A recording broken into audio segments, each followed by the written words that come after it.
lile lo myalezo okumahubo 23 uma uwafundisisa kahle futhi kuye kuthi kube khona izimo ezikuficayo kufanele usala ususho uzizwe usuyishola wena uthi noma ngihamba esigodini sethunzi lokufa. Namhlanje ke angikufundele nanti ihubo losuku. Amahubo 23.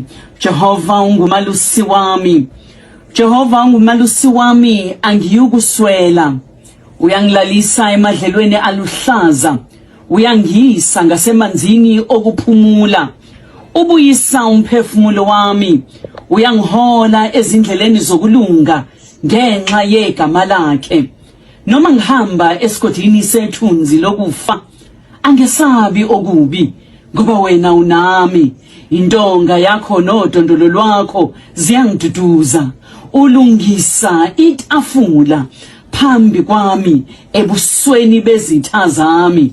Ugcoba ikhanda lami ngamafutha, indebe yami iyachichima. Hello guys, and welcome back to my YouTube channel. My name is Sello. Please do not forget to subscribe, comment, like, and of course do make sure that you share this video. Zanele Mpokazi's last broadcast on her radio show has left so many people devastated after hearing this audio posted as Mam Zanele Mpokazi shared the word of God and read her favorite Bible verses.